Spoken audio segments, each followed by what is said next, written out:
is a breach of privilege and immunity. It's obvious. I think the government is playing it too low. I mean, where we've gotten to in our democracy, we shouldn't be behaving like this. This is absolutely not correct. It's not correct at all. I believe that we have to move on as a country. These people are very intolerant. You misbehave towards us. Now we are just giving you a little bit and you can't stand it. That's not the way to go. Very sad day for democracy.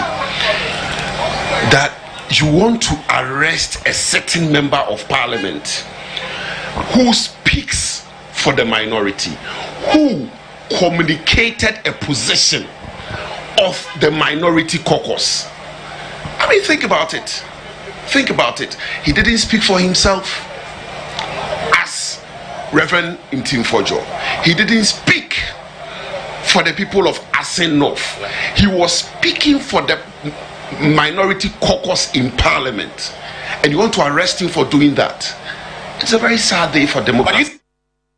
Na asem krona mu no fotofo no eba ne masemo no ene tu Reverend Ntimfojo for Samuel Atache kam ya ese masemo no anase eba ne se ehwe de mredi djumo di tintiman pa e ma panyi wode atodwa ehwe se wo ban mu bambo nyuma hodo ehwe na omo hia panyi krampo se betimi atoto na no e wo kwan bi so mutimu so ye mahede ni enti wo kwa mahede afie mu mama mremu ne omo masemo ne omo hwehwe mu na panyi niam bi bo ne ho ban here search ya me no mutimi bona mania sa na bibi se timi akoso e ba sa de na se wantimi amfa cha me hene so de a na ka me se e masem no wubu so.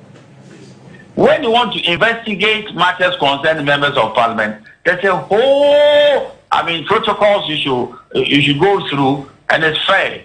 The protocol is that they'll give you space in parliament, then all the apparatus of the state who believe in the matter, their representatives will come and interrogate a person. The member of parliament will have the right to counsel, and that's it.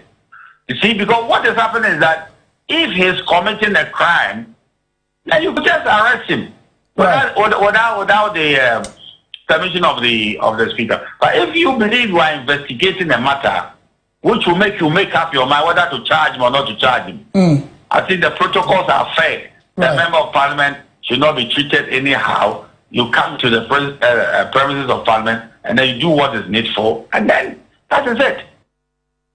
Make I was out of pay star 439 hash over water for ne so de bia cheska and they say sisika paired in tayana ye de ne se maka kane dia show kutupa na dia bo so apia so na abrabo mu mu ahen ha kakra no pay over water for na star 439 hash obo send so a obo say options bia ba de to so miensa no but wo phone ne so options 0 onua tv na ho we hu onua tv de ne na wontu ndi yentifo ani ekoso kenkan mu na hwe na wo so onua tv options no na we hu no wabo obo send the baby south cash out no e ma he na ade cash out if 5 cedi circle according to who discuss send that wallet so for cash out the mu edo bo sender ubenya prompt bo momo pin no ubo momo pin na relax ene ye che 3000 cedi sign 30 million 3000 cedis na dey chow eti patro cash out big time ko fu dipa cash out na dey e real like clear nko fu di ankasa eti me sho wo sori bia no afa phone star 439 hash option 3 onua TV na wafa na afi wo ma wo dey cash out twagum de obetwa bia sika dodo bia na 3000 wo twagum 2000 krampo na wo moka wo betu nso adi na wa hwe wo prompt ba bo pin no and 3000 cedis 3000 cedis cash out to say yen from man cash out big time what you see now weekend no enkoyi emao ye to man e bono eso na ene wo pie mum e wo bono mantam ni mu ai kame ai say wo bekum east importem ho no ya de amanfo dodo na bi de ho gimu say aya na electricity for wo money am o modidi djuma no manfo bi e fa kwan bi so na afi o mafo kuntu na se wie aba be ha adwempa na e penfo mo no se electricity distribution company e twa ne tia friend netco beku measure say ejina so amomudu medie kwampo ya ha no e pasan so a na ehu sunsun so aba be hwe manfo ne djuma ne so Koso ewo brekum ora Eric Wedi eno akasa afa omo wie enyinam kanea meche illegal connection yi bi ho na wo kira ya sade we eyade a eha oman ni ye pa wo kira nam so ama oman no ahwe sika bebre eninti ode kokobo ama woni a wo man ye bi se omo ntwam ho emfiri mu obi wie kanea de di kan eyo oman no wo bo no problem de toso mi elu nso so obi a oyesa bia no Nyankopon so kura chirikro no nipa yesa dodo na toda ebinom po be na ya asori na omo awia kan ya ha ya figi so mitimi mpodi but the empese me kan say obi oyesa de ni bia unyai na nyesa na yeso no mu a ye de buka kuchina emranim ama emrani nati na afei so ye ka kire manfo so obia obehu so obi yes ade no ontia ye na so na yentimi enyi sankrofo ni nyina every system no na ye nyina ye ontoye Ora Eric yi odi efuto nso akwa magana fo nyina tichuti memufo mote brekum se omonhwe na infidio omde ye adwuma no omonwa nhwe so mom se na be ye adwuma mo ye no ebe koso wano Timemni bia ono sa legal connection waye bi enam so amon kopie ne so a yedum ne kania ansa ne ye beso kania yama no gise otue sikansa mi channel ko mi channel sa fu bi ai fo no se ama sia how ni papa mi se o detect 250 million ti afafa da bi ni chance tin slow ni yes says can be the for the function baba wa ya da ni ya permita ya bra me kuna papa titi ara pa da bia papa da so pa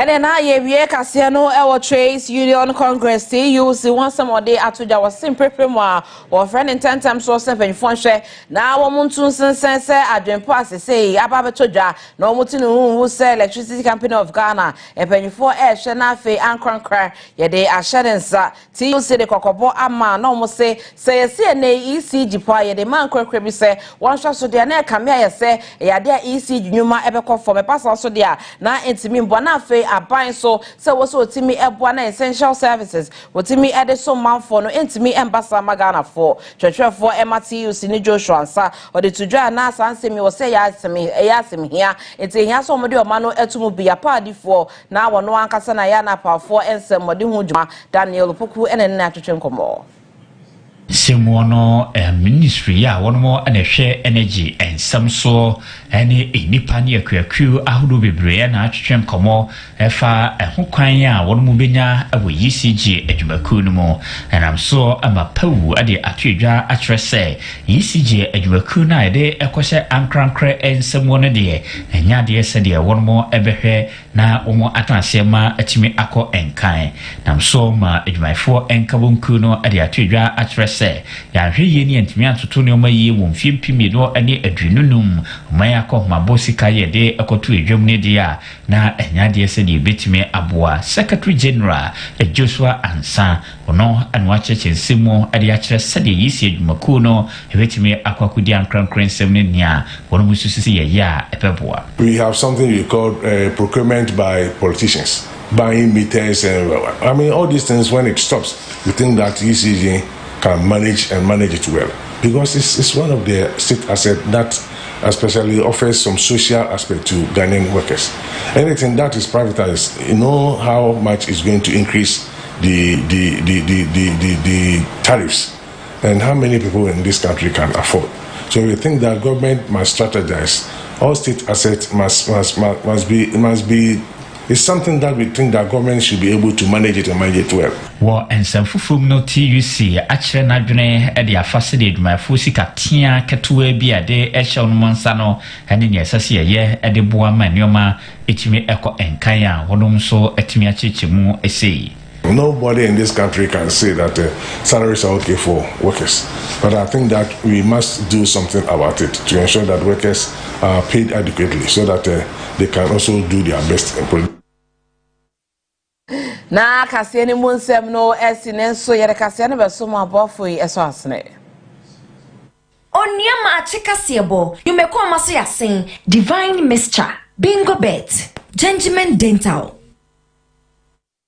Na make house on of Benjamin Denta would when he APM or had it on say and Monka any esia enye no or medi hujma ama na efe pa Mr. Chwaka James Mikendi a hono di ni ebe dress ebe ombetimi ahye esesi nenum amantina de bia na nenum enka no edem kama saso na ne se IFFF omoye bibia bi ema so betu so be scale be polish no be 80 gems and as you will receive will be silver gold de obeye bia ombeye amon be sisi wenum abawenum ate for Benjamin Dental it was 05591395821 and that's 0598405 674 for Abepo Junction Total Filling Station echi no mo ho sa so na Techima magazine kwan so Techima dwane so no e ho so omo ho enkwafo nungwa ne atomic down omo ho sa so na Krofodua Udu Central Police Station ho na dwane ho na obehu omo e ho takrade pipe no traffic ho wo be bia Tadisco Junction wo na GM Bank premises so no e ho so mo ntu ko Benjamin Dental bia wo bia no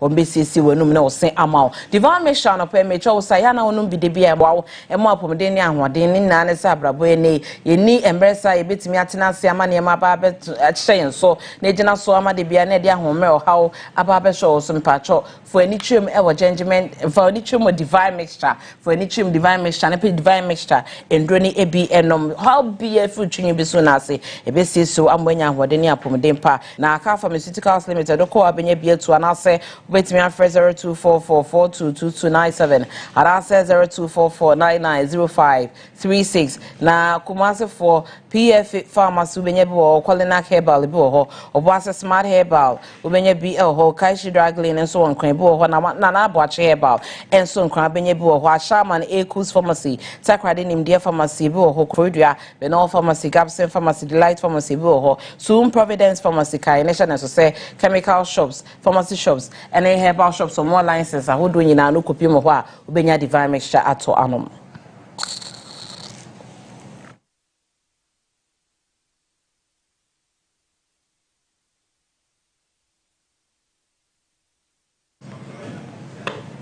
Na no pay nuanum bi edu ma wadan we show mo happy birthday san say oba da na ma bebre amom mo happy birthday enko Emma Kwabena Dixon AKDK wo enkoko anope happy birthday enko ma de mu eden pa entimba cho happy birthday enko Emma Kwabena Dixon AKDK wo enkoko yesi yesre nyame ho enhira emao na minto na insurance ni engu so abrabo mu de obeye bia na enko nkai endi mo na won so yesron ko nyame favor ni nani monyam enhwe wo so happy birthday enko ma Kwabena Dixon AKDK wo nkoko yesi nyame hwa bebe umfie no nya bro 95.1 watt ase na jese nyame se o ma ahode so de o ma metu sala na so mfie no o ma bebre de ebro so happy birthday enko Emma de wompene mahama we yesinyame insure no fa enka ahoma anyansa na se ne ne wati aposi dress ne nyina ache se daache okese yemu a na wuti musa no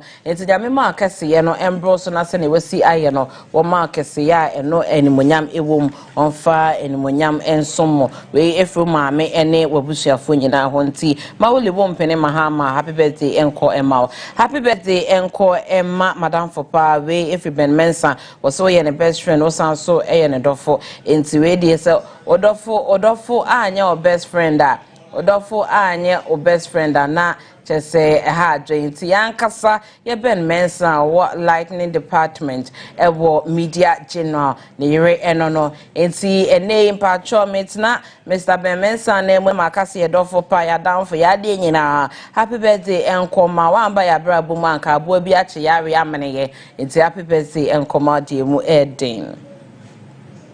Hey, but man, somebody show you idiot. Just say, "Conforce was spec na nkasa no, succulent, just say, one kasa wunim jom, kasa ne one for si jow yere no ho a." Mr. Mensa nim jom party. Conforce men control so uko jom on bema no. Happy birthday, come Reverend Yamafo. Your senior me in show Emmanuel Embros. So, into Reverend Patrick senior me din favor ko aka wonfi ho no. Onko so nye ne sa afibia ma na koso ehu obusia na ye nhira mo na won so dem hron ko na nyame nhira no embuso wo aprab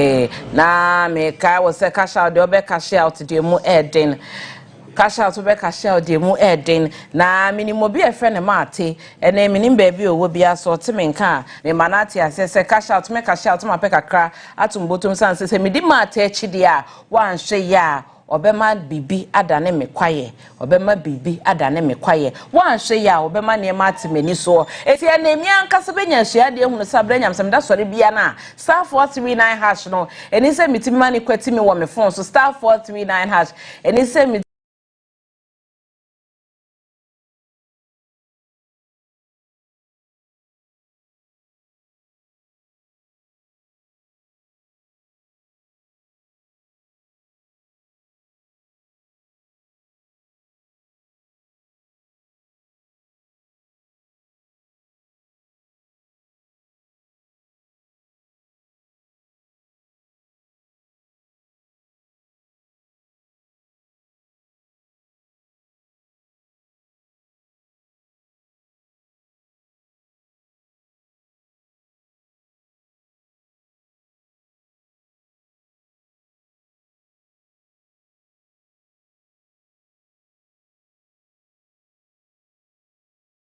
no fa natimi enye sika ne fa kotua wonso timi mba akonhoma ofie star 439 ha so sori anakomo de wenye wa ye adwuma sa sika mba system ni mu ede ne so star 439 ha so benye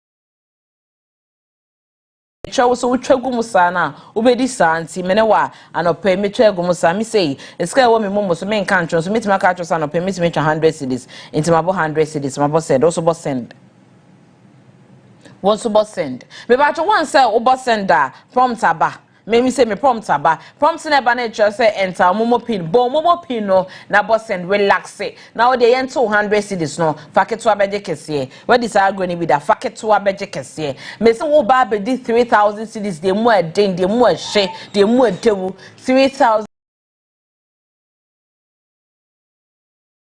cedis so ba be di de mu aden de mu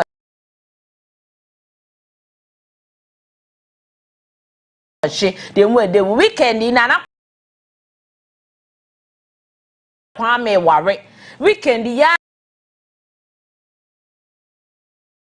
ankase na na kwame ba o me ware enti na me abranyam sem se ne me nyesi abre cash out no e wo se metimi koye gagai kakra e wo se ska no metimi e de ye gagai kakra na me de teme ho anim ware ase enti star 439 hash star 439 hash option 3 Onua TV fe no a option 3 Onua TV fe no a uwi a no abosend uwi a no abosend na fe ma dodo a wo de cash out de wo betimi bia fa cash out de wo betimi bia fa cash out what ase there will be 5 cities now for cash out. Oh, 10 cities for cash out. Say now 50 gun for cash out. But the behind me child trick they say open now be out 200 cities. Now they cash out. Yegum 50 cities. Yegum. What you say? We are no about send. Relax it. Prompt bar. Now abo momo pino. Now for when it sha dear. Ubedi 3,000 cities. And ye 3,000 cities. Ye che be yegum pa. Me say makachi Mr. Chu say and we question them guy say aban me ches can be nsano pe Mr. Chu. Upo wumpo. Me ches can be. Wopo wumpo meches can be and Mr. Achu meches can be an open na me patcho me ba beche wusikai me ba beche wusike shaden so say sika no wunya ubedi dwa weekend di sika no wunya weekend ubedi dwa na uko job na wukwa akodi dwa hwe ne to adepa Shane de na Mr. Chue. Some may come as one mean can oh na me say matches can up Mr. Chutobo. I thought that Mr. Chukra and ya but tennis gay. Tobo Mr. Chutobo. Oh Mr. Chutobo to mam Mr. Trianya but Chemiana me kind and but naring. Miana me kind Miss Mitches can son Masoriako. Mr. Chu, Mammy Ma signal we bomb any show and I feel Odia Tumusa. Now be check of what Chegumo. Many are bremeches against him show Momun Chengum pa na ye betches the capi brina. And to send an amisika Mr. Chu yan can pay what Babu be 3,000 in terms or no.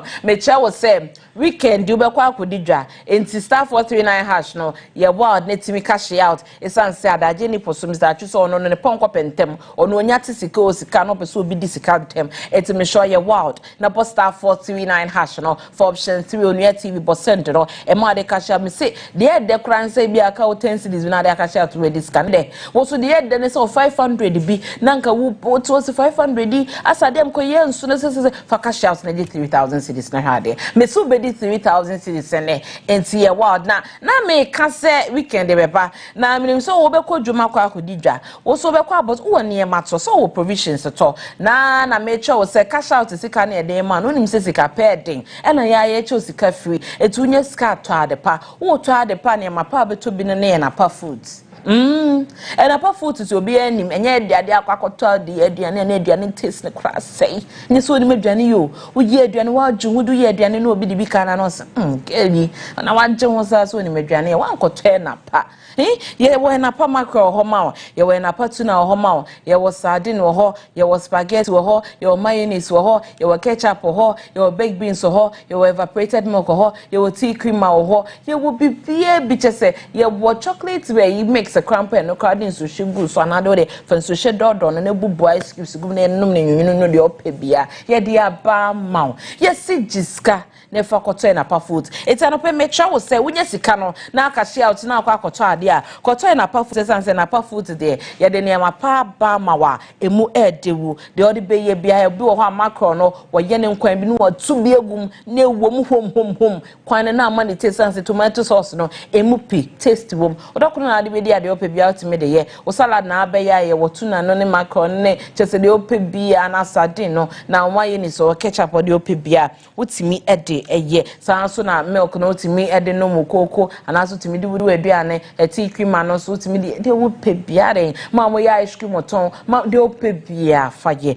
na waduane ne de wuye bia enye de mesiso ye na pa ene na soko nte na pa de ye bibia na ye soko succulent what they say aha na me say ka wa no pay bill say Agbeve Herbal Hospital NNA wodi wani extra herbal kwan so mbehwo amwanya ahode na emom yade bia ye kronkra ba behwo so no fa ne fa koso mo hwahwade fa koso mo hwahwade Agbeve Herbal Hospital nya bia abekwa beka cho se kone kotwa scan ha kwaye lab ha kone na de bia dia kone amakokwa no ani ha no abre na adwen ho de bi anase wakwa awie no yese atwetwe no we amaje prescription form kone kotu no de bi ene Agbeve Herbal Hospital waye modern herbal clinic amawa wo kwa wo scan na wo laboratory test na ebe ya masaso da wo wi a pharmacy shop wa beji wundo wo hwa etimi shop ani chemu Agbeve Herbal Hospital na wo yare no yentimi into ase emau na shade so say the product we aba Agbeve mona soap ne balm no ne bo ama wo honam ani eda so ma ya na wo honam ani sawa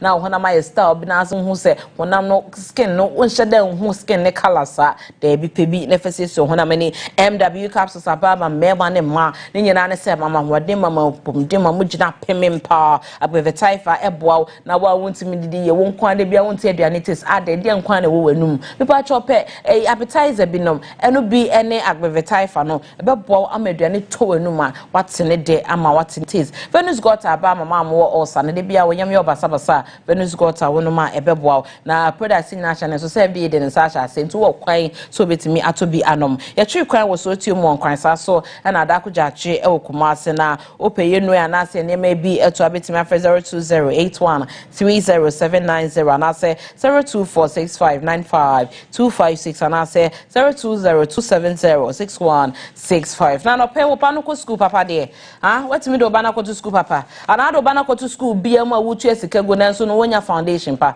anado ba na ko to school bia mu aba ne ba na ubusa ne brofa na otutu sisi oba ne tenses nye oba ne ntimi enya adinima wo so otimi foundation ade ma ne ye enka etwe young executive school wo ho eba hwe na fa oba no ekonko twe sika ngo na so na aba ne da atan ye style bi foundation na nko oba ye okoko hwe ne timi tu okoko ni ye tu okoko ni ye na sika ewo ne so enna ne se young executive school ni akwa akwa atwetwefo a omenya ntete pa ebi wo mo masters first degree HND diploma na omo che oba no ade ye twi kwan ewo America town ye be opay kuma junction ka so we ni ba kwantempo ne so ye wo dey ne boarding de odo ba no bebe bia na ye beje ne fefe so hwe ne ma hodo ye ma amani bi ni ye wo transport services aso ne wo canteen se be ye bebo ama de didi ye sanso ne wo CCTV cameras hwe eboa e ma security nsema wo school no etimi ejina pemem ye pa sanso na amana pomode hu hia ye ebi wo se wo library ba na timi ko kenkan kosua de kama e wo ho ye modern computer and science labs any able for there oba ne nya hunu mu e wo computer mu ebi wo so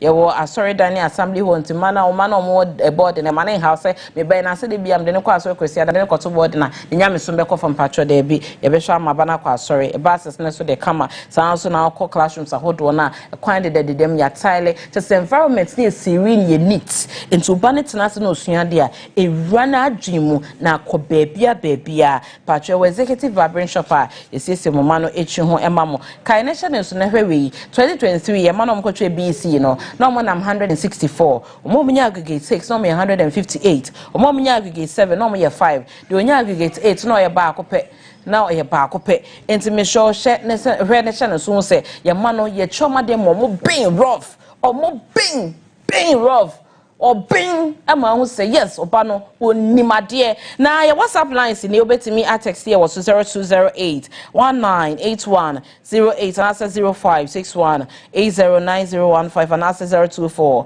9415088 Facebook, Twitter, Instagram. Young Executive School yo Midima for Herbal Hospital me chosa no pay omamunye odima for what I say na me ka say Bible crampa akase nyame aya na abofo no fo mu mfiri hwa hema mu embrain na nyame ya abofo wa asase so ade man timidima for hospital e no beye wudima for me show de wa pomodin ho how esitie bia no ma wudima for nyamidima for hospital doctor show the time to so na wotimi e show ma nya pomodin pa ma wode ato so no samre ni bedu no na wanya wa ho den nya wa yaresa me show hye no so say so yade bia ano eboa e ma nya pomodin pa bia so mema prostrate hamo ebi osumo so aya na jojo hamo munyina mo fo mani ntwem o ya kache enkwai wo poko asema ayra santemantemo ebu akwa agogo ye ho frey 0244 774282 anasa 0245449952 anasa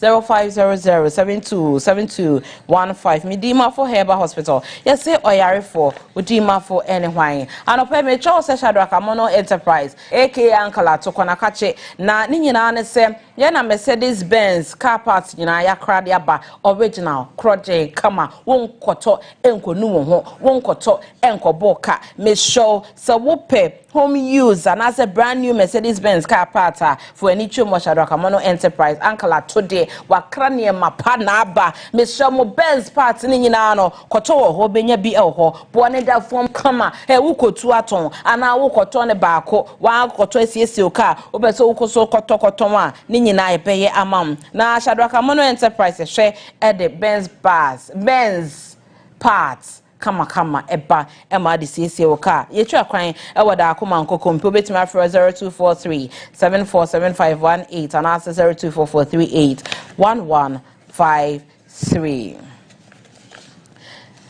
na enei apomdin keteke ye de ebro apomdin keteke ni nyina America na ne se ye ba betu atufa no apomden ho nsem ene ho hia ye busa se kaswa ye koho na anoda na ye busa se ma ye ready ana ma ye ready pa na so we ye driver we ye mate Hey, Capito de Ocumio, Capito de Ocumia. Miami wafa. Me bacho whatever mention say upon the ketekedo ye de brawenche bia de sumo na star 439 hash no bo phone so says ya. Cash out me say no permits come na brint so timi bo. Na otimi discard mu e de star 439 hash.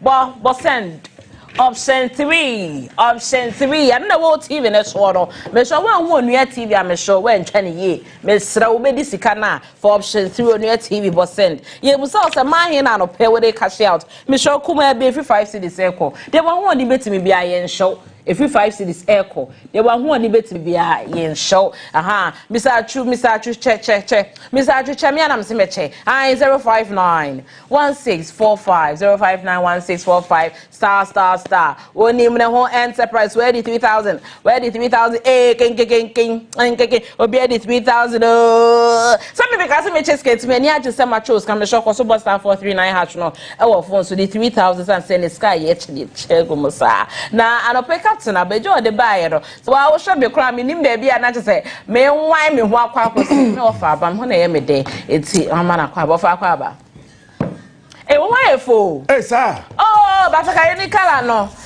Oh, fata papa. Enra. Me chwa me ni showa oh. Enra said I'm my meeting. Me do feel no say her kwadwo nam say yes ma. Be careful. Auntie age. Sa chumbu ye trewo tum na nye de. Me da say. O say her kwadwo na. And I'm say yes ma. Be careful. I'm so mad eh. Also what's it day? About you know to the win. Aha. Can't I say, oba time was fear. What's all your wine? Obi wa ne was can't question what the win about you no problem. How the koyi when you know. Count. The auntie again. What do you have? Me ma'am there. Me say, Obi wa ne master, captain wa ne master. Hey, ne master, captain wa master. Kennedy master. Captain smart wa ne master. Auntie agio ante. O si auntie age se ne enra me wo fa o. Me wo fa awodi mu. Wo che so kakran ha ho. Me nkoyi. Wo ye de ha ho anya de ameyi. Na auntie age asha me wo fa. Wo fa wa ye fe. Wo twe me hu. Na umma me fufuo ni nkate kakra wo enchen aboy kakra na se ne o bata kakra ofa wa ye fe o ma me fufuo ni nkate kwa me duye ye na se he aha kojo na say yes ma bra na me ma me no so nya fa me ha kojo na che sa asem ho agi say me di 45 o patrol jai sa we ya we ne ba o we ye die wafa so we di 70 na anti agi grade 150 a we ye die we ye ne ba I thought I'm a do fear, I'm a do them, Papa Busam said, I'm as I'm still a small boy. You are still a small boy. Anyway, Eti, or say about me can't tell me, say, make I say, mean you won't hear, but I'm sorry, Tima, I'm sorry. Yeah, mothers. Hey, it's another some quarter, Mr. Oh, so I fe. We are say wono ana na chu aka say wo ma meti ase say oda nyame ase. Ampa. O ma meti ase say oda nyame ase. Enra na meti asem na say say it's not an easy thing to be a mother. Apple. It's cheap to be a father. Let me be honest with you. Ye no ye be ko. Na ye be tumu fie. Say abosai. Meni fie. Captain Smart. And until I na sound a Bible kind of you don't need to make kind of sense. You don't have to wait for you to be married before you become a wife. You must be a walking wife before somebody will find you. Because Bible says he who finds a wife. I na maintain they say they are so for the preaches a quotation na say. Oba bia wonam ho bia na say wo ye yere and say aware. So if you are waiting for me to marry you before you become a wife, there will be a divorce. You must be a walking wife. Because he who finds... He is smart. Mekai bibi wo book we mu. Aside for Dr. Kwame Nkrumah, the books in the back one show conscientism. Apple. And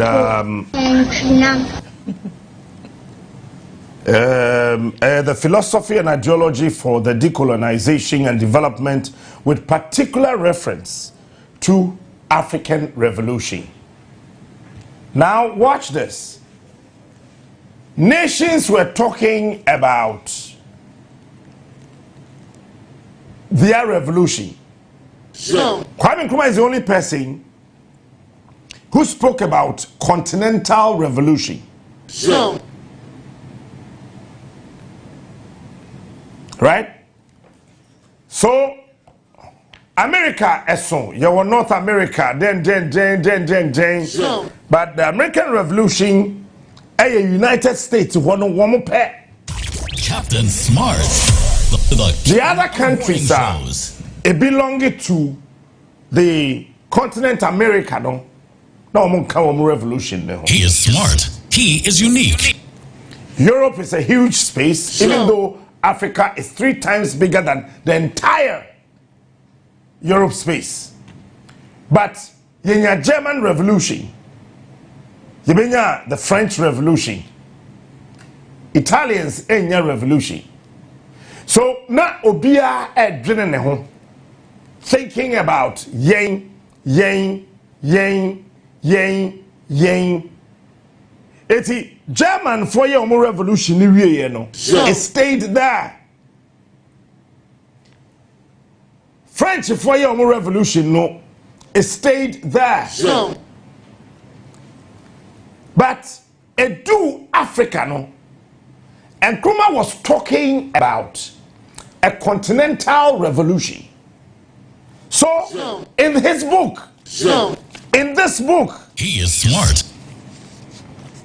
Conscientism, this book, I say how no better say philosophy and ideology for the decolonization and development with particular reference to the African revolution. We want young Africans. We want young Africans to stay in Africa. Today, you don't. There were young and vibrant Africans, chair any of the continent. Before no Africa, there were mebuna, were ding, etimi tumbrika kitikiti, etia juma say, enime juma yo. Countries Africa is rich and not poor. Number 2, Africa. Ewo asase bidie papa aye didua aduane. Echen oman bia. Asande ni. Enti Wagana hakra no even though galam say kwaso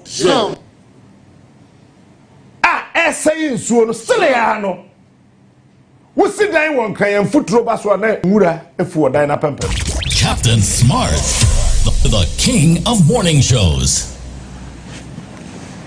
Se wutu kwan kwa abrochira wonta hu flower pot won krofo fie enipa mako because on masase no ututu that the good flower pot mu a we did you see mo ebe he apple and but yen ya hade yet we grab the flower ekosi bedroom awia ni ho we na fifiri ti ya wasase enu achi no your philosophers and let me read this me twa portion bi a me ma producer e de beto so bada me nuru ho me duru ho ma alert no tie I don't know. Say a caso be a philosopher at say. My fancy the okuta master's degree. Okay. Yeah, ye nibi. I don't know. Say obi o your philosopher the lecture say wako suku edu actually. Pa. It is obi catch now say. Kwame Nkrumah time ni mu and obi be ye scholar. Be ye philosopher. Any idea? It's a lie. Okay. Okay. Kwame Nkrumah any the contemporaries no you woman in the 19th to be 19th century. It's a Kwame Nkrumah Nankasa.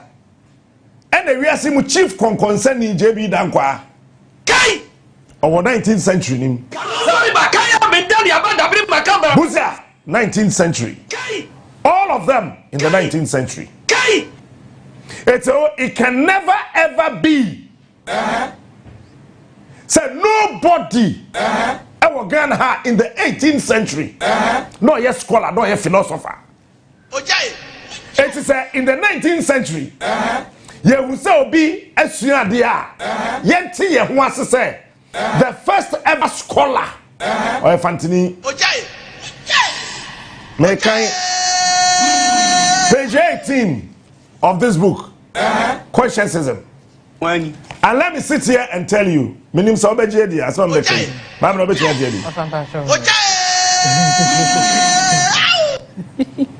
What is William Amo? What's in the dinner? Anthony William Amo. What's in the dinner? Oh, sir. Me want a school certificate. Okay. More copies. Okay. Peniche and menana. Peniche on nana. There be book certificate. Nanka say peniche. Menana kwakubi chamne nana. Let me read how Nkrumah described Anthony William Amo. Yendruha. Page 18 of Conscientism.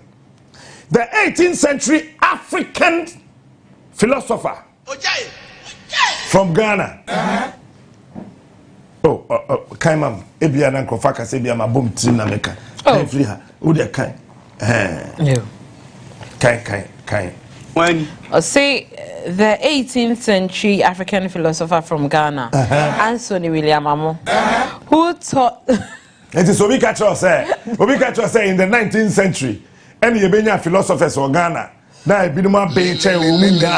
it true? It's not true. Okay. I say who taught in the German universities of how? Hold on. Sagan and Inotra there were him. How? Ewo Krubenzo. German. Okay. Now Jenner and Wittenberg pointed out in his De Humanae Mentis Apatheia. De Humanae Mentis. Apatheia. That idealism was enmeshed in contradictions. The mind, he said, was conceived by idealism as a pure, active, unextended substance. Okay, so Yanti wants to say that first person was as it was or call university and now being power the whole world or strong krata any articles idealism no a Ghanaian. Who is seen about that time that time near who JB Dankwa near who Buzia not Kwame Nkrumah na kra near who. This man started there in German universities in the 18th century. Now you do 19th century. They have do 21st century. It let nobody deceive you. Memo be and that I'll say. Papa bin and now be ama. Ewo Ghana hache obia. It is not true.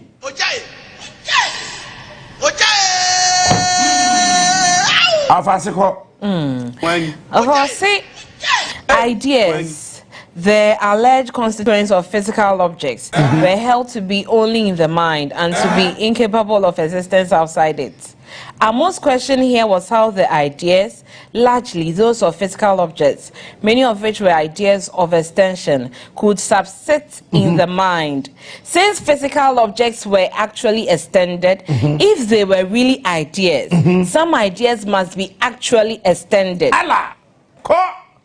And if all ideas must be in mind, it became hard to resist the conclusion that the mind itself was extended in order to be a spatial receptacle for its extended ideas. Kwame Nkrumah na true. That time no brofo. Hey. Eti producer Fatoso. Na tubu ko ba bia maye asterisk bi wo ho no. Nakai. Also the idealism. Idealism suffers from what I might call the God complex. It is what Marx called intoxicated speculation. This is what this is what they are suffering from. Intoxicated speculation. It is what may be called the ecstasy of intellectualism. The concept of an object, let alone the concept of the same object, cannot be properly formulated in idealism. Having once dismantled the world, idealists are unable to put it together again. And Berkeley has to say that his apple is only a simultaneity of sweetness, roundness, smoothness, etc. It is as if one could not have soup anymore, but only its ingredients. Can hold Or say it is as if one could not have soup anymore, but only its ingredients.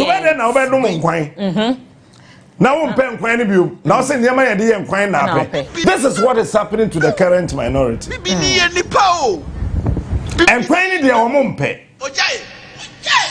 But ingredients so how would you be able to say ubeyi jene meko ne enchine every nkwan na wa separate do we a chemical reaction afra won't be nya and a physical reaction so what I say we are chemistry kakra that is the science of workers. A chemical reaction and the be intellectual kakra nta am fa ncheme Sign repeat the distinction. See the distinction between reality and appearance. Lips. The distinction. So sonya a war adia a ye pepe na wo ho ne etiase won kwa a obi age tuma ye nim no eye soronko chen ade bia wo wonam kwa ma otika ma wo ne wani aboso no watwam wim ene ne nje pe. There's a huge distinction between reality and appearance. Eti metia seti e bishefu pa menyetani. I can say Mauli va. The fact that I said va, it appears to you that Captain Smart can speak ewe, but I am not an ewe.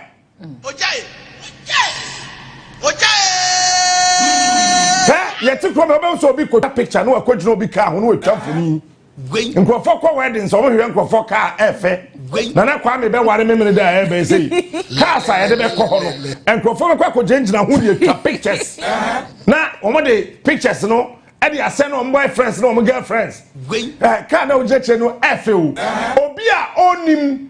Naturally, by any say, it is just an appearance. The reality is that Kanu Onura. In Ghana, there are certain people in this country, they are just appearing to disappear. But the reality is that the real owners of this country are still around. These politicians are just appearing to disappear. They will come and go.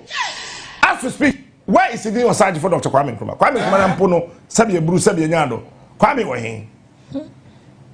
He appeared to disappear. Where is Muzia? Yay, away. Flight Lieutenant Jerry John Rawlins, let the blood flow. Where is he? Rawlins, why or call? He is smart. He is unique. Well, whoa, we are the day, we should not end ye. Say, I'm no Cassie. Papa Semisata, our he appeared. O in a name, o Pierre. I mean, who smart.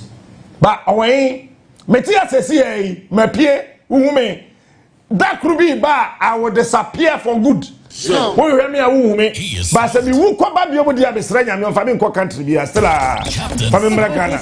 But my body and Pesamia Ibeni, Pesamia the richest ever. On family Vota Regi, and Fabioma, Nakoponia me away. No, I am the richest ever.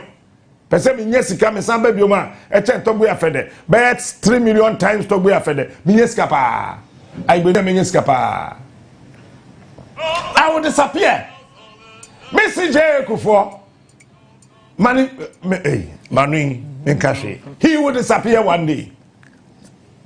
So automatically he will disappear. Captain Smart. Mahama will disappear. Morning show. Jenano Pokwajiman will disappear. Nanado will disappear. We will all one day disappear because we just appeared today. But there's a reality that in your disappearance, it does not mean that the reality of the land in which you come from must not be born. He is smart. He is unique. He is the best. Eti ehu ayase omaina yetimu no enipa bi adwen ye won se won hu hia chen oman no eye no kweo he mame sounding real Yura Santene Miro Adam Ebru Mabodi Mampeja mu Maakye Ebru Ghana Hene Wadama Maakye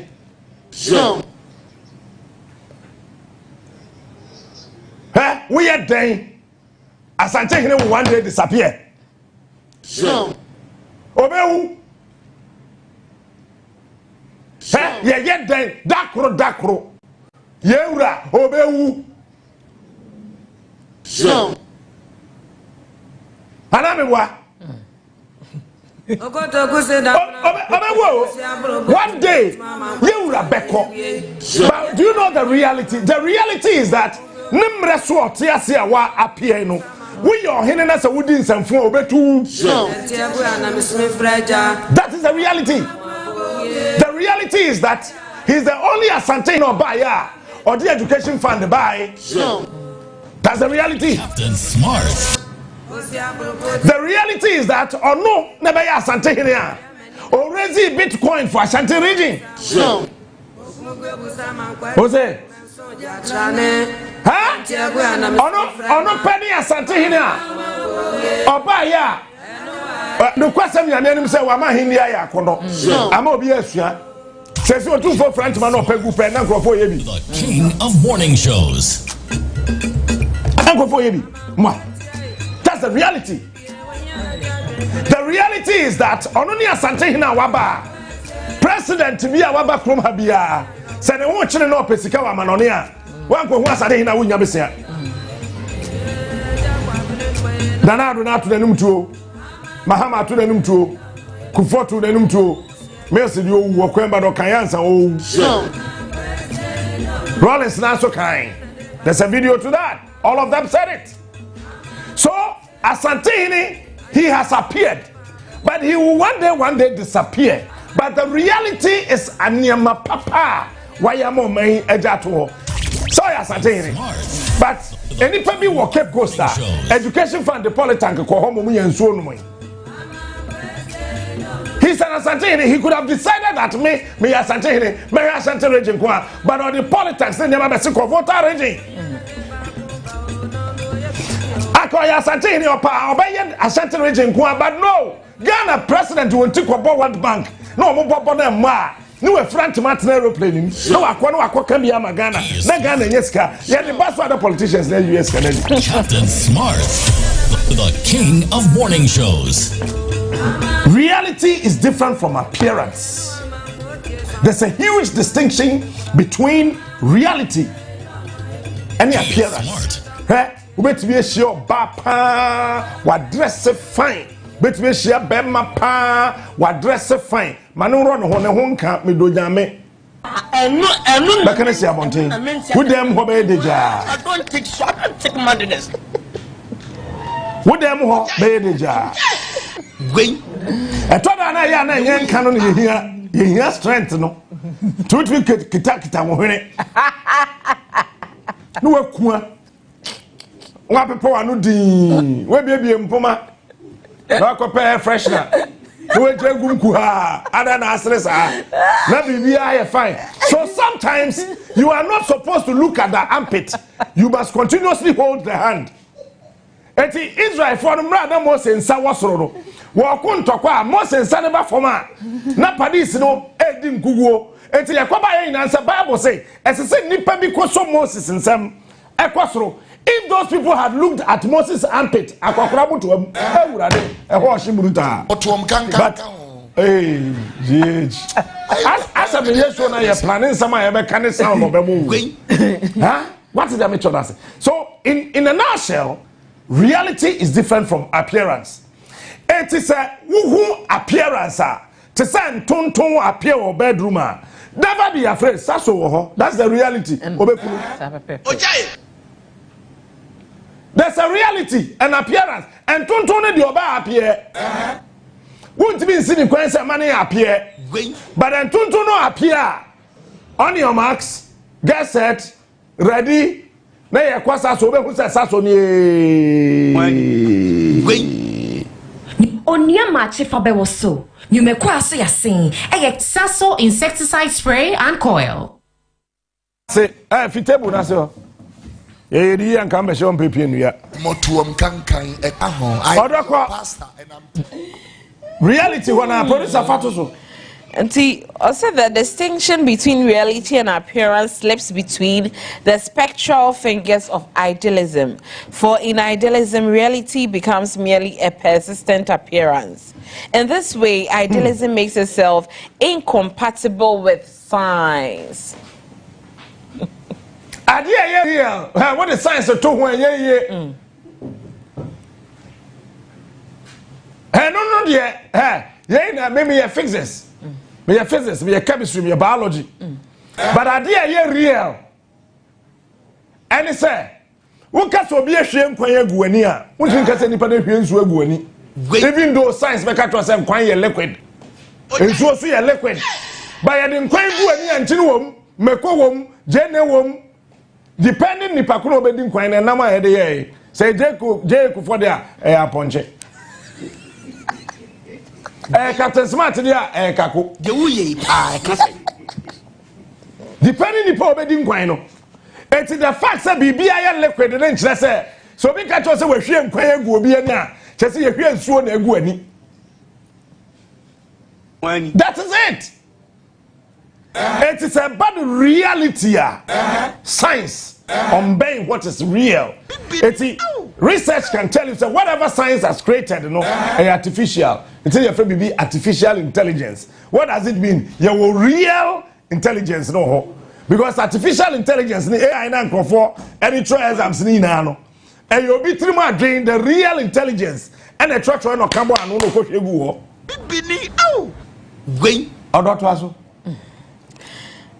That matter can exist unperceived, that it has a continuous independence of mind, should really be axiomatic.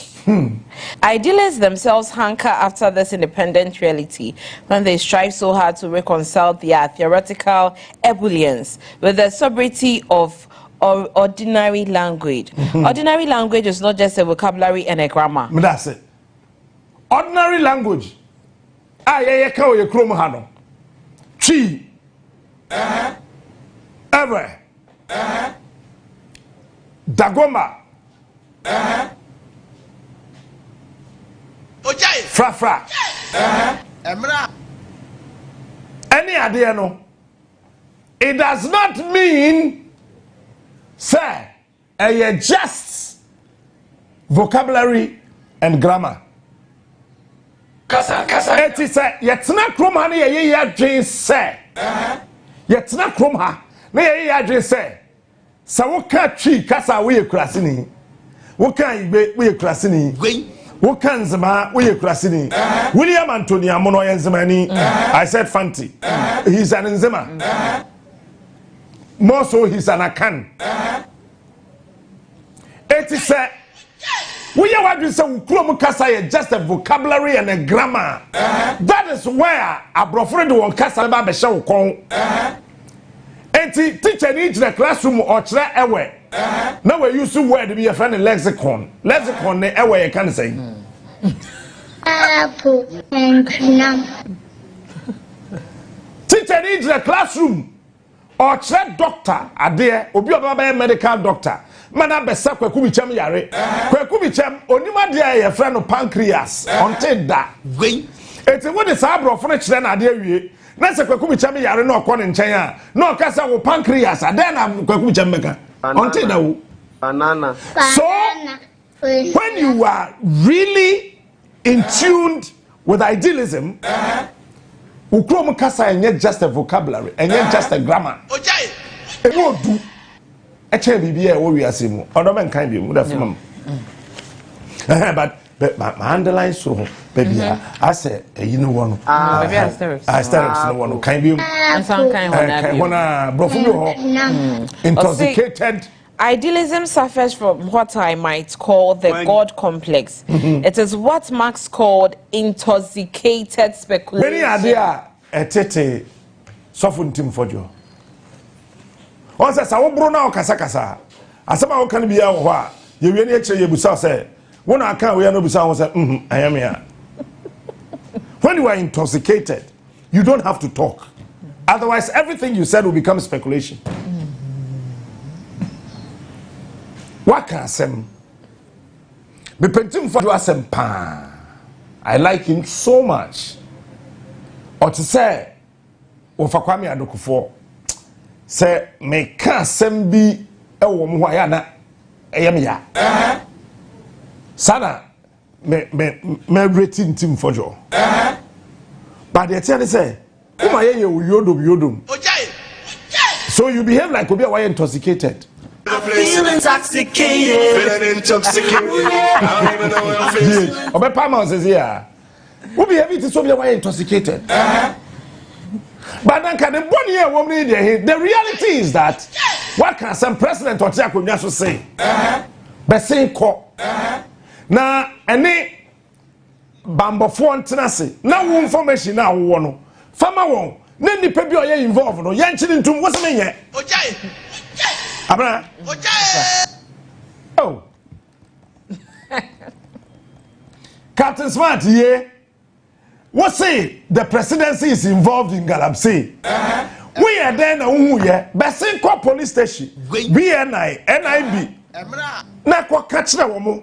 The NT I was say the presidency is involved in Galamsey. Captain Smart is a menko. What's with that? Menko can. Captain Dent na okaya. We say I said it on behalf of Media General. Today, you don't hear it. Enti menko. Media General yeniba. Gwen. Otwinante. What can some corner yen koyi ano ne wo komo member of parliament. What's me nye? Gwen. Afai wo ba so wo be fawa. Yade. All of them are there. Yabosom nobody wechi. No. Aban phone way ubedi. The reality is that edu be bi no ho amanyofo de bi no ma man ne koye te say jama eye won de enko an nyansa wom obi anim nyansa it is a one beka rule of law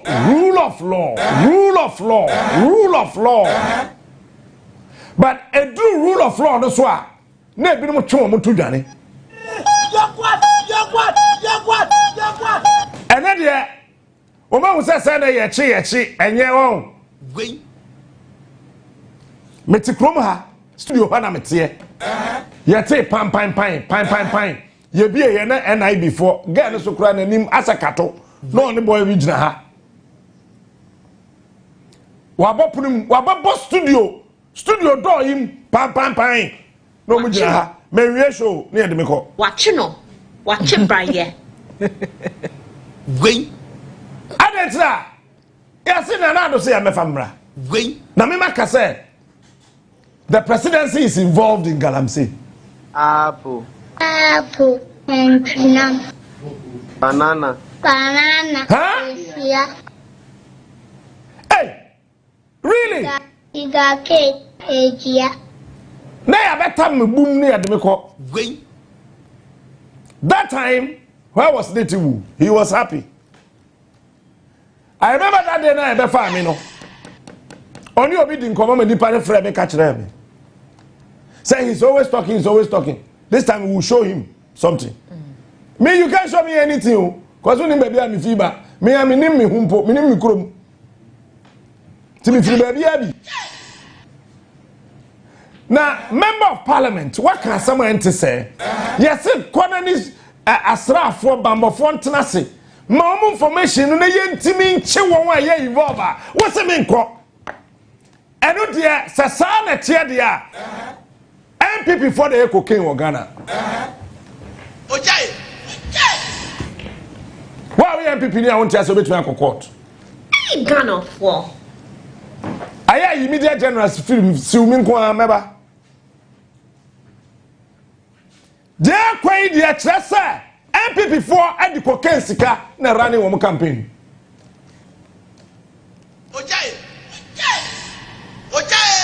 Because who pass such an issue as see. Mama na kwan on national security internase. Na omma wo details of neema akoswa. Mo say boy yenye. What be that? Ghana for yete sese yi. Ma fa se abena nyamesem. Me yesi BBS ma police for invite no. Aban ma bena wanko. One kasa wutu fi abeka den. No kasa ye presented today. Police for invite wa. Wo de kwada kwoti asem kono kura keke. Meboa. Patro emoja na wa abena nyamesem no green. Ena entim fodwo de no brown. Meboa. I don't know if I feel that you would done here.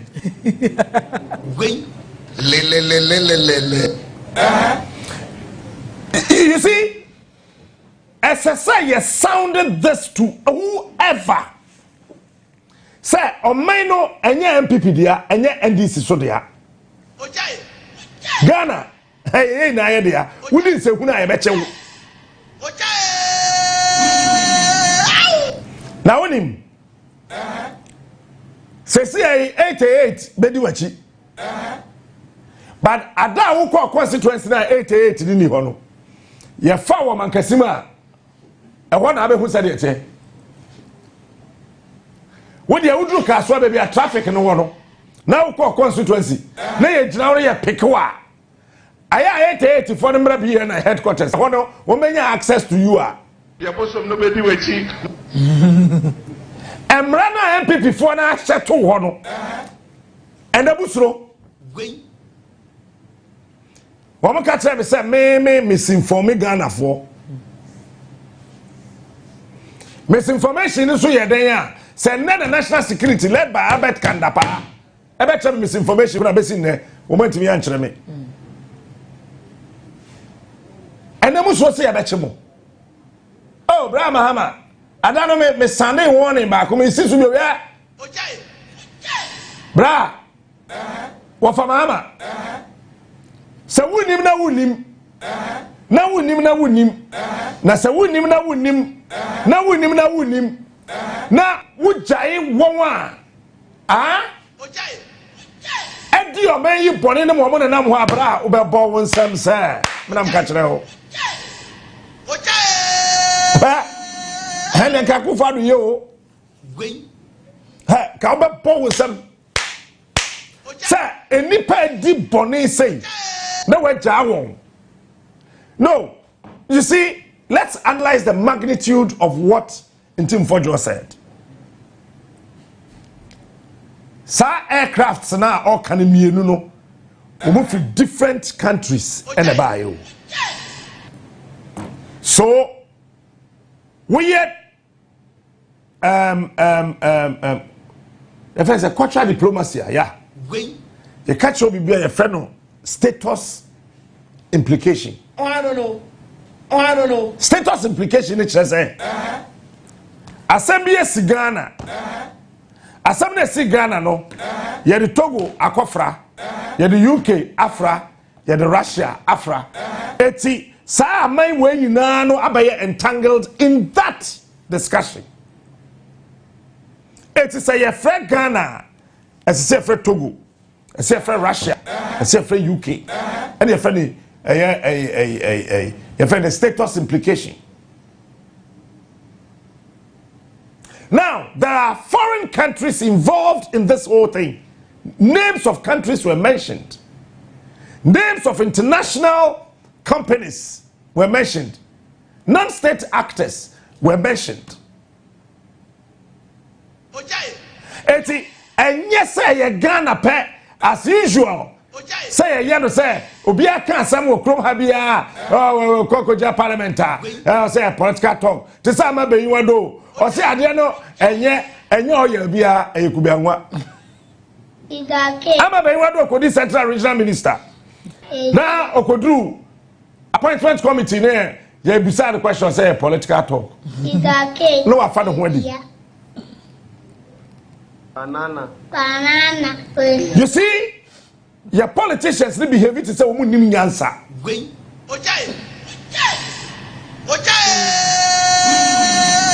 Politicians they behave to say wo nim nyansa. Because I mean how? Say post for be catch us here hwehwe wo vie. Now abondi also posi pacho ko na meba na se wamma 1 wamma 2 pacho posi ni no be chewa waye bone ana e bi kura nka wudi bi mu ba wadwe yo so ye udi akaka bensem ti wonko na ya be chew ade ye me ya pa se ye chew so na de wato pick up bo so de trete se broni kraman ya de wonko. Eti a whole member of parliament. Papa no, I respect him so much. Me fair no. Chana embiya. Kamema sound pa no pay. I respect him for so much. Ko trasem nim keke. Je woni me koka. What say I spoke on behalf of a committee. Committee man. Okay, you spoke on behalf of a committee. Understood. But committee no almost serve when. I ain't for. Committee no serve when your parliament. Parliament is serving when and your man. So that committee you spoke on its behalf, no. And then I won't call committee members in Nadi. Now you have one on my others for say yes, he spoke on our behalf.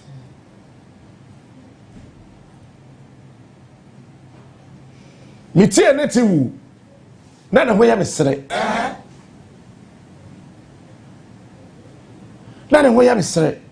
Chief, yeah? If you guys are thinking Sakufa the president, go and revise your notes. You see, you guys are still, politically you are hallucinating. Political hallucination is working against you guys. You are still thinking that Akufo-Addo is the president of the Republic of Ghana. Hey, Tinu Ejai no mofie. Mahama says, "Onum ti, obi anum ti ojubli aso." Babiniti uti asem.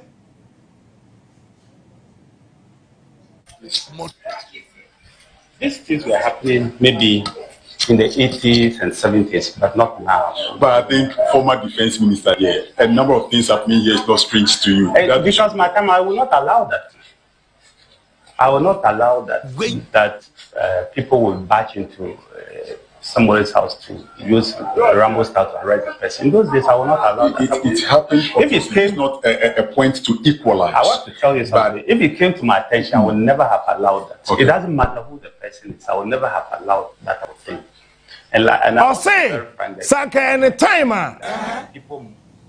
And can you do your best so that Rambo style? Make it almost 17 men holding weapons with 5 pickups. Metwem wa haya AK-47. Mendu National Mosque. Haya. Rambo ben na chenwe. We kwere say Jackie Chan. Bibini au. Where Jackie Chan? Me say ya me na me ya Bahama. Kawe James Bond. Me donya me. I am Prof. Say a member and say a political partyism. No. Abna ya me say a political science. But a member in your political partyism. That be easy. Now you tell us, yes, a whole national security, vital. What's it? Menko. Really? Rollins. commission invited no. He went. He appeared before Rollins, Echo National Reconciliation Commission. Win him. Time now, about Rollins Dino. There were some lawyers that time who advised him not to appear because that was not the proper way of inviting a president to appear before a commission. Let me sit here and say it. How Rollins was invited was wrong. But that time, no, if he say MP before, as a Ghana, so we could bulldoze our way through and treat and maltreat anybody anyhow, based on our own whims and caprices. It's a fair do, baby. No. What happened was that I see a subpoena Rollins. So subpoena and I do Rollins. He went peacefully. Okodu National Reconciliation Commission. Moment to salary. Why is that video in there? Okay. Obia, moment to Mr. Rollins here. Kuku, yeah, Fred Rollins, so Rollins, or Washington region, or the Abba, Abomahem is not true. Why the who Rollins or Kutaba, and will Kajetia, or the show about him, one who. I am draw. Why, and number of me? 87 grand, 81 years. 79, 81. Now, say, Obia to be in traffic and fancy. Sir Rollins Kutaba, Wabai, Abraham Misam, Nemamia Hem Woketia, or the above boom, po, and tro. Who saw Rollins? One I didn't name you who Rollins are, Okuta King, or the about him, Mahem. Banana, the better than a banana and Yakusia. Apple and Enginam. Eti, how? Now, Yakasan Samnasa, yes, there were excesses by revolution, but nobody saw Rollins with his two eyes. So, Kuta Babai or Bahem, nor the Abaheno, who be. Did you see Rollins do that? Did you see him doing that? But you can't say the winning political power. Abeka honti intimi correct it. Me why? It Rollins koko dru ha. Obi a yesi oye nipa bone reconciliation, National Reconciliation Commission. Professor Atefa na ye executive secretary. Emma womu a whole appeals court to the Supreme Court judge and na ye chairman near there a Roman software your friend saying Archbishop Pamabakel, and we not so Rollins could do her. They couldn't ask him anything. My name's a producer, but my first video now. When Obia TV and Mr. Rollins are here. And do baby no at the commission. Obisa say, is that all? Because Rollins was ready to exonerate himself. But you see, one of the strategy in still depicting you to the public as guilty is to just not to ask you anything, let you speak for a very short time, hobble you and harbor you, relay you and label you out of the space, so that people can say that oh no went to me and carry. So it was a strategy. It will be a time with Rollins, because if they had asked Rollins any questions, who said, yes, I was the leader of the revolution, but some of the things that you are talking about, attributing them to me that I executed, I knew nothing about it. I know nothing about them. But the National Reconciliation Commission, after the noise throughout the length and breadth of this country, could not ask Rollins anything. They were not even able to solicit something vital from them. They ended it up with Hosaife and Adabuga. What's me papa di ewu a? When ya me papa, toto na no a wose me nye. Me pe ne ba. So what it means is that nanka intim fojo obetimi akọ peacefully. Na 88 mo di nachi.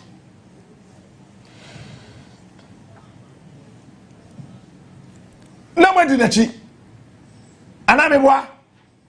Na mo timi na kwatena se. Na national security panel Nebusano, tell us this question, that question. Honorable, thanks so much for coming. Me a jano, no ko, mosemonye. Watch this. J. Kufuor time.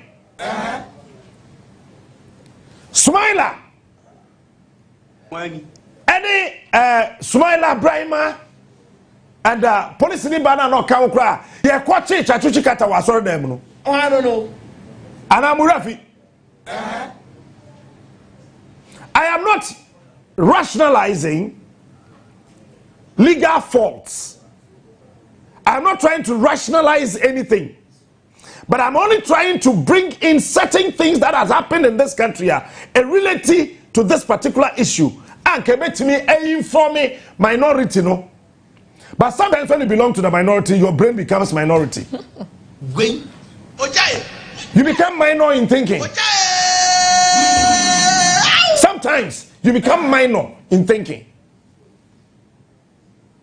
Yentie Rollins, National Reconciliation Commission. Watch this video. Your full name, sir?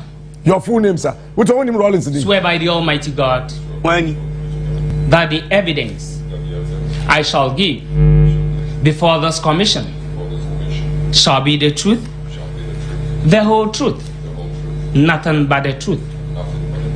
So help me God. Thank you, sir. Please, may I back your chair?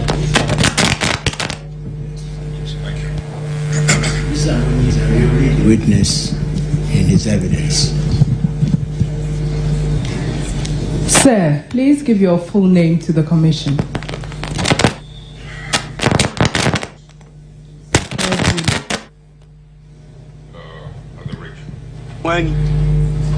What work are you doing currently? I'm unemployed. You are a former president of the Republic of Ghana, but as far as your military career is concerned, can you tell the commission when you were enlisted into the Ghana Armed Forces? A year after I left school, I guess that could have been in 67 or, wait a minute, 62, 65, and 7. I guess I must have been enlisted in 67. 1967. But the records should confirm whatever it is, yes. Do you recall your officer's number? 1158. Sir, as you are aware, you have been subpoenaed to produce certain articles to the commission. Yes. The commission has received evidence from Mr. Riyad Huzaifa that he filmed interrogations and executions of certain persons. The commission now requests that you produce to it these film recordings made by Mr. Riyad Huzaifa at the interrogation and the killing of Corporal Halidu Jiwa, Lance Corporal Andrews Bamfusa Kodye Ado, and others at the Air Force Base, Accra, on or about March 1984. If that was his claim, the closest I came to seeing anything near to what you're describing was an interrogation of one of the dissident groups. Prior to that was when some of them were brought from the Brong half of Sunyani region, offloaded. Then there was a Malik on the floor. I'm talking about the tape. And the next scene was, what you call it? Sir, it's, yes. The commission is asking that you produce it. I'm trying to tell you that I don't have it. You don't have it. What I'm telling you what I know about it. I have seen excerpts of it, but I cannot produce it. It could either be with late Warrant Officer W. Tete, between him and the security apparatus, or broadcasting, I don't know. Sir, kindly go ahead and tell us. Yes, what I saw. What you saw. Yes, it was mainly an. It must have been an interrogation of. You see, when Rollins appeared before the commission, nothing came out of it.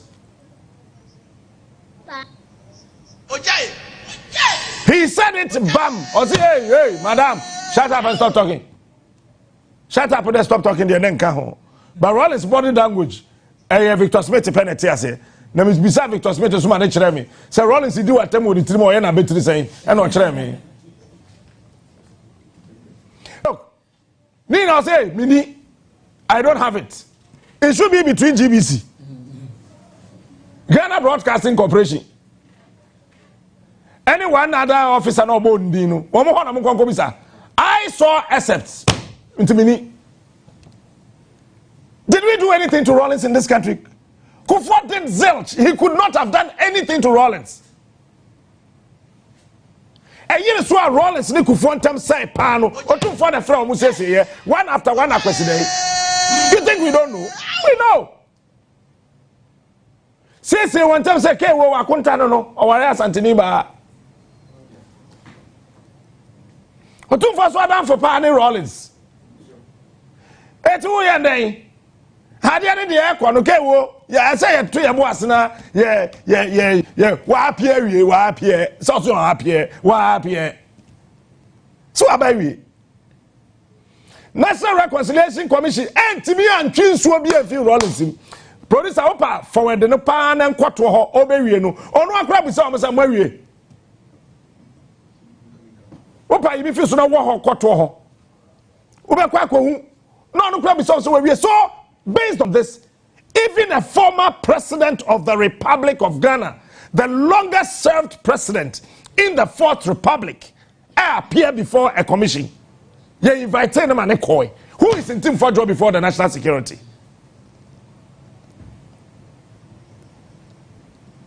No, who is in Team Fojo before the security apparatus of this country? Number two, Chachikata. Chachu ti asori them or ti asori them. Na ya small bribe man no sule nomne some ladies in there be person abo mudi cause they say hey na ya ka some MP before. Say no me na some this for. They were sent. Chachu sum Nyankopon Ghana for asori say we love God, we love God. We are worshiping God. Say na ye ni so. But I never come me pay when Yami who say, now me pay Christianity who say, Christianity is the only religion where the worshipped lives in the worshipper. So wherever you are, you can worship God. When it comes to Christianity, the worshipped, that is God, lives in me, the worshipper. It is a watch me and now the question to wherever I am, I can worship my maker. I don't need a show from Israel. Idol worshiping. Mo ko Israel kwatonte magugu mukom no. Se ma ko Israel makwatonte magum kom and am the bomb pie no. Etwem enkrasesem. Gwen. Na shakati de se kofa bo. Ya ko krabo agu container dem de begu Ghana. They fi garden of Eden enye dam. What the garden of Eden e bo, what the beje dem Ghana ha e dam. Chachuti asori dem. Me ya kofa no.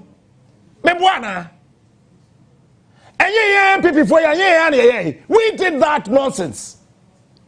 Because you see, you invited Chachu, Mabana, and then Mamin why he was arrested on a Sunday. I was sorry. Time na Chachu did ma almost say Obebano. Na Paho, it was a Sunday. And so I shared, when we now share date, you know, it fell on a Sunday. All right? And I waka say be a Sunday, no. Me pon asore be 8:30 first service. Eti ebebo be 9 and at 10 na me dru ho. Ya so ye ni mi asore ya yekui. Asofo na asore ne ye omode. ɔhyɛ bi betwam kakra na enwom no kwa afɔ no to ne yie kakra na so de aye eti yempo asɔre eti chachu nsɔre nkɔe enam senti yesi wa ye late enti akɔkye no wasɔre dem. Can anybody come and deny this fact? Can anybody show up and deny what I'm saying? Chachu was arrested from church. Now it was normal. Meboa. President John Dramani Mahama. No, you're sitting vice president. Now I must say, aeroplane be ataban huasem. A committee was set up by the president, John Evans Fifiata Mills, to investigate. John Dramani had no option as a sitting vice president. He appeared before that committee. Abua Papo. Ono Abua Papono. Ono Abua Papono. Etminya kukudro. Etro krata de command Shraj. Edibiko Office of the Special Prosecutor. Sir John Dramani Mahama wedi president ewo Ghana ha. Edi vice president ewo Ghana ha no. Yen twene yudodododo. Emfa ne kono nko yi nsama no. John Dramani Mahama as a former vice president, a former president, obliged and appeared before the commission. Yay. So who born dog? Therefore, with all respect, if I should say, who is in Team Fojo? To say that the national way and Chief Inspector B and it is the president MPP for we don't respect anybody in this country. MPP for MPP for MPP for they don't respect anybody. They don't respect anybody. If the MPP truly respects Ghana Mra, and then an MPP MP or tam ballot paper or parliament shenenum or really to say gam. Now MPP MP Ghana your friends and court of arms I bought parliament. Now I have to share some video also. Now or the American work court of arms no at what MPP for they don't respect anything in this country. And the only thing they can glorify is thievery.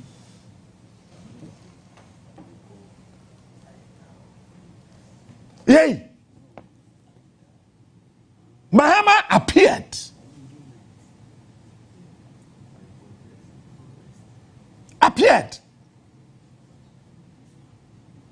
Mami Mahama posted no. They're not trying. They're not kind. Also, my attention has been drawn to an allegation made at a press conference by an honorable member of parliament, Reverend John Ntim Fojo, regarding 2 suspicious flights arriving at the Kotoka International Airport suspected to be involved in drug trafficking and money laundering. Government takes all allegations seriously. Where President Nana Troyo, government takes all allegations seriously, and to ensure a thorough and transparent investigations, I have directed all relevant investigative agencies, including the Narcotics Control Commission, the Police CID, the National Investigations Bureau, and the National Security Coordinator, to immediately and fully collaborate with the Honorable Member of Parliament so he provides all necessary information to investigate the allegation and take all action necessary to expose any drug dealing. We will maintain zero tolerance. We will maintain zero tolerance for using Ghana as a transit or final destination for drugs or drug trafficking. The NIB made a high-profile bust of drugs last week with a street value of $350 million. It is a CIS MPP 4% team for Jobeko. Now what to me a coach that that's MPP for a talk okay.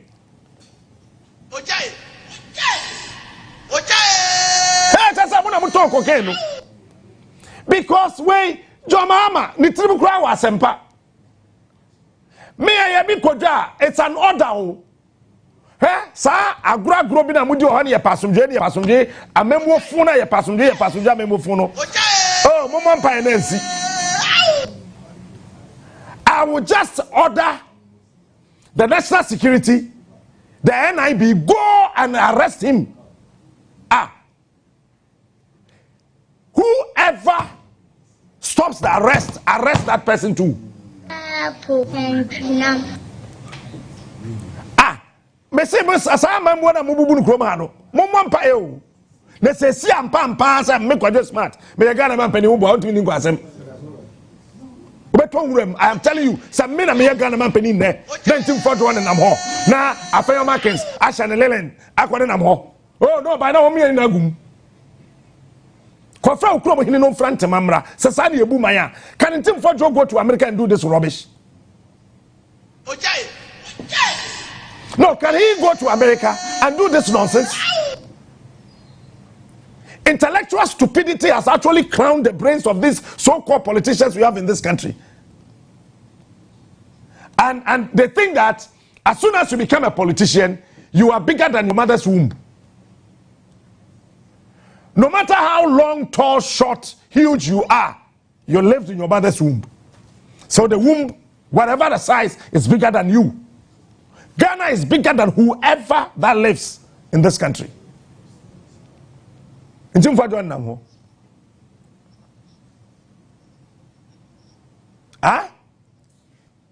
Sanka MPP na wa bem ena NDC ni ye penachi ni say ya kan MPP fo betue sika ma journalist e wo krom ha ina so munye dede na ye mpenti no nipa ne black say da be ya na pre bebubu yetumi akwa akwache no ade MPP ni ye pa ye sikatua gidi na kasa it's why kwasi afofa na defend MPP okay I say menka we are him say we can no crash there wo pe hey you become an enemy you become an enemy the reality is that patrol abaya na ote sisila branda pa fie no say yes you obokro no mwa say a criminal offense misinformation so peddling falsehood say a criminal offense eye den na branda pa de ye chi abaya no ye wie ye say eja omo kwan won e ka ho no ye ja omo kwan mo akotena buruchiri say de be ye obi anya omo emisa omo no omo ntimi nkansem bia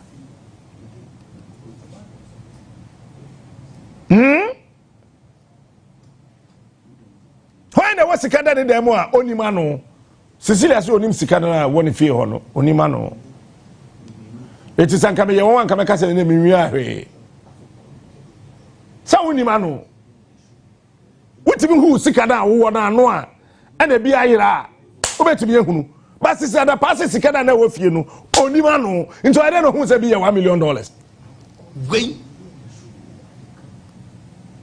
me ana me ma me no ba meka MPP for no muni me better che NDC for me MPP for ni mi o wo muni me papa here metro picture bi metro picture na wa wo hwe sesi ya aya men control bi ate metro picture bi sesi ya wa wo hwe picture na hwe won a e shata de gina ho no omo ye ho amu aha eti yet me kwatena akonwa ne so ma me ka asem fama de mam aha fama and we took a picture of it so that be me boss wa obi an ka cham sa me boa eti mi ti wi afudwen da me boa no kre me boa na do fe no kre me, I know the MPP. No, enye fe. Wow, enye buo e magana mra ye wono. It is not respect at all. Eh? Any pa yachi wo mu okrom ha in a Rambo style. MPP time, every day.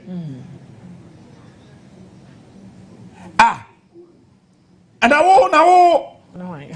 Me kwadu and I the kind of power and national security on catch up some member to make some hammer rensa me can no pay be jami adebia mpebia ebe ya mam nam se me mpehwe akwaba kofi machi ba na sama kan hada masum ofi obom mo machi bibi ni nipa o na wan ka so mo hu say say na akwa na ade na ye training no say da wonu mu me kan we gu ham that day the enemy say kian na kepadis ni bekumi that day me 36th time no 37th time na che me no edu baby I was afraid cause me am here wo no bisa lawyer ba for si form o say captain I'm say lawyer get out bisa lawyer ba for onwu on national security captain I'm say lawyer get out bisa national security for no say kana pa na mu that day I say we are gonna hey na ya bo anu ama manum so we bra office ho be no mo nyina nipa be but there wo ye lock say na me kuta pen impo kam kum one ma be so mo kum say na mo pen just a pen nonsense all because of what may ye have a story say corruption e koso habo eno ye chime say woni nyansa anya document na me won na abeje ye chime what way you say kwakasa mahama no msa maboda mana are you guys crazy eno mechi ye bom soto mechi me se sa akwa no ba bia me hye no bia me pra no eno I've said it all me say ba bia me hye akwa no bia wa ono woni wuti me nka wa so dem kura me ma so ho me do nyame metam guitar pra wo Michelle Pentecost convention say me proud. Don't come. Wait. Remember when we said the national security adwan me 8 years before so ye bi. Abodam. Wait. De wo ye pa e ka say. Baby a me share bi akon me plan peche. South to no bo me remfi da. Ataro he what's that me proud. Do ya me. What's that me proud? Mabra o hwe me sutro bi wo machi pa akwa mi wo o kasa kwa ni ekoko sutro bi asa akwa ne bo me no wo awo machi wam sam mahama no ye odan o ye mini me hu so no mo sa aseme kwa ka mta mo nko jina bo kwa ka so no mo sa how can I say that Jubilee has a had any. Men I may drive you car the back on a single. Men kwa me watch no. Car say oh na the betchim you. Emu taxi, emu Uber, then yeah betchim kwa me chire ni. Men kwa men I may drive no. We have men I may drive no.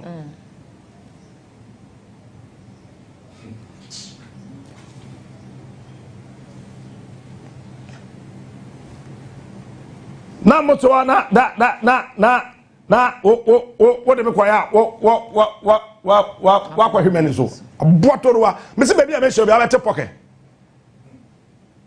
we dem baby a share bi ano me ni mu ani me do picture so nenam me we so ya na chance me se baby a me show bi a me proud nonsense na obi akoka someone say egu Ghana anim ase president muya sitting president say just go and collaborate. One campus yancho.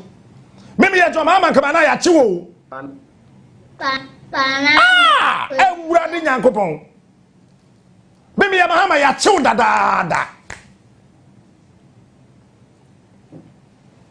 Na wa obe bana be yuti no. Ya be chiwi. Hwe, your police commander bi Oba Ashanti region. This UOP Edupoku. Obaye director of Ghana Police Service CID, director of CID. And our branch be called Sese akwada ketwa. Now say obaye 10 years. Refi akwada age, but story dey me kai. E pre akwada no. Ma ayayi da konfadochi obre. Commander of office sana ahemfo biensa, ahemafo mienu.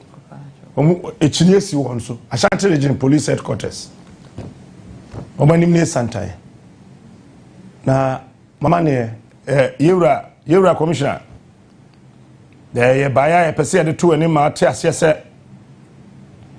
bana himfi asam de ye katumi ye kamera abrantie na odem no oye de hye brantie oye brantie de hye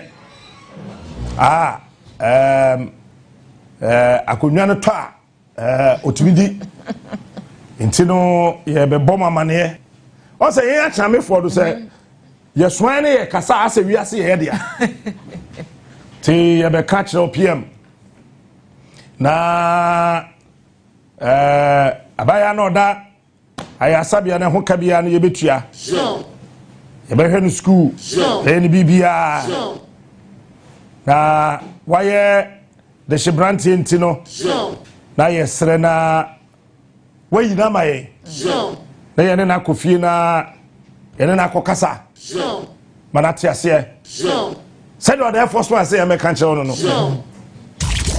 ana edu pokudo ne pen wo table no so sa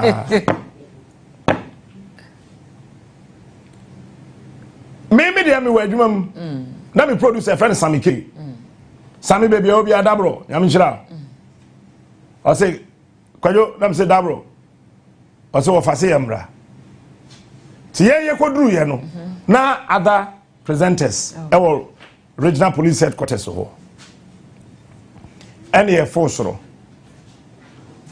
no ana commander safra o mantie kwa na ehuhyi mu sa ahemfo no te anim ho no ma mo ba inside ba ya no bisa say mo amane na mo de boy no ebium amadachi bi mi jaya brante no mamo a nsentrofo ye gina hei edi ho adanse say mo na mo be kan ya na mi jaa ho abrante no mamo that's just a charming na ho den abante asem ko kama mu pi kama ne ye de fine ana edu focus nti abaya na wapira no yenye ne den osi o ye be he no osina wantumi anante a mba den osi ye yewra commissioner ye be hwe no ma ne ho ato no bibia besi osi ye eti ono oye de shibrante nti ontumi ndam na osi ane de shibrante ya woni ne tumu a esa akonwa ne to na obedia bibi beba be sensan ne ho ne ade o se ye ehora no o ringi bell bi wo ni table na se ye hu ya ne se striking force for be 4 abewuro ho o se nana you ntima no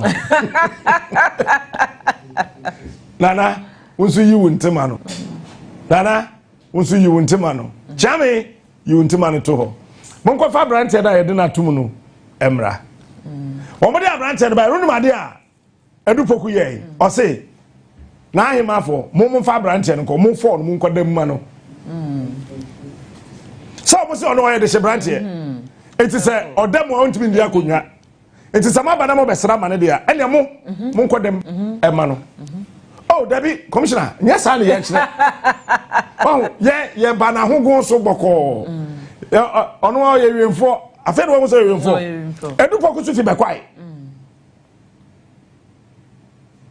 o fi be kwai won wa ko se wo kosre ama no kura no nyame na di wo ho afofi wo mo da mu 3 days o de sa him from ketwa no ka branch ni gumu 3 days amemu binye mpanifo na kopa chopansa o jai sa mpanifo nako naka momo masalai sen krane samo ye minority etu mo pesa mo cheme se sasa asem we pa momo time na Captain Smart kan ya ankamte ya Captain Smart, the king of morning show. Etim fado se woni nyansa ko na ne wo mo kwatena se hwe edi 3 million years ye be chewo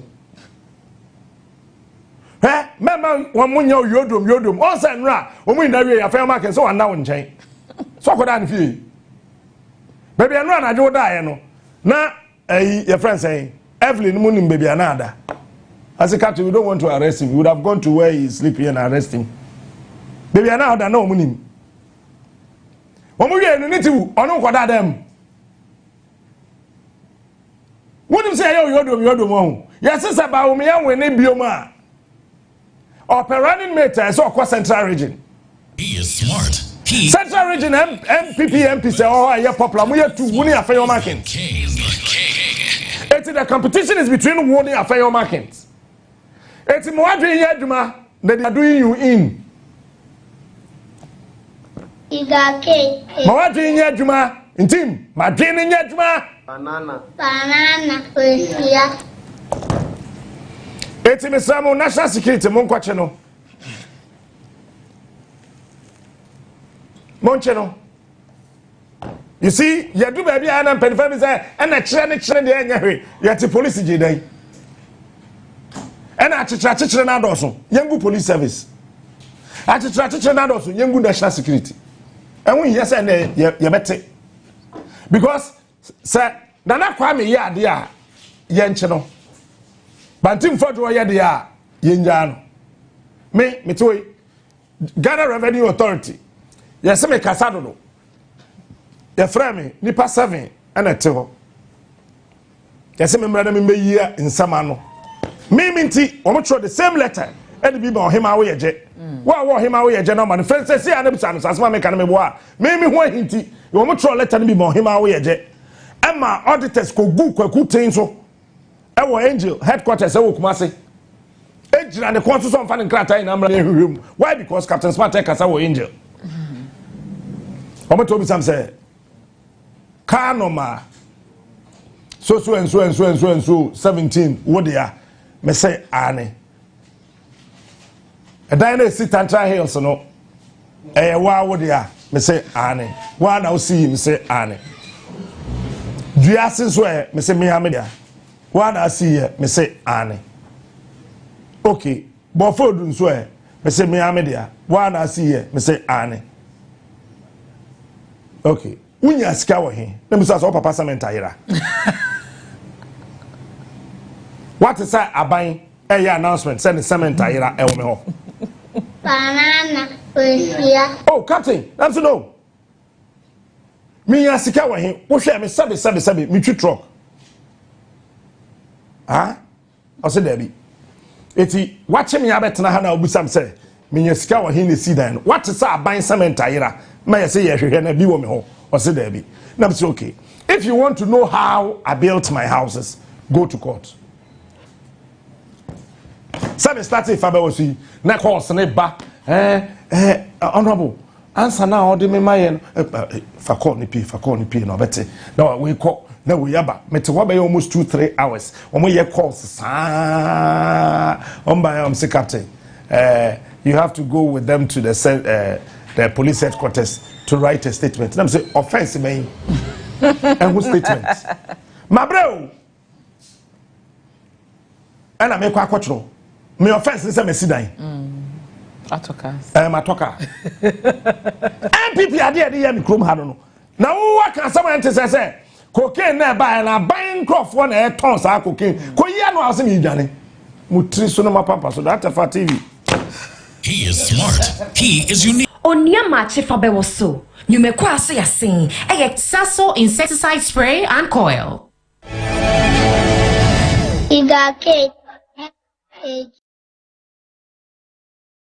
Yes, next. Hey, Nadia Benson. Asamo.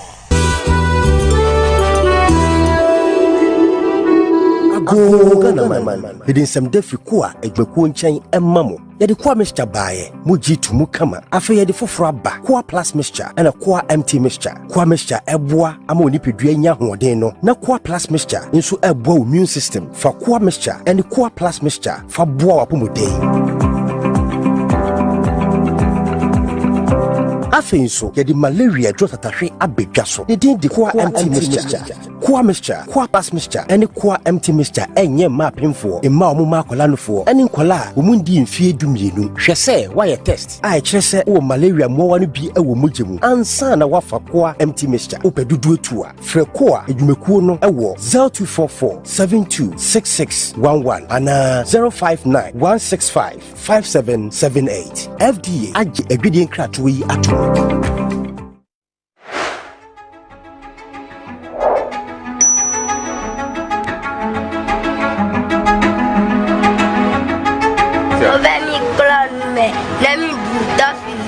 for me at the Jeep, Tony got weather.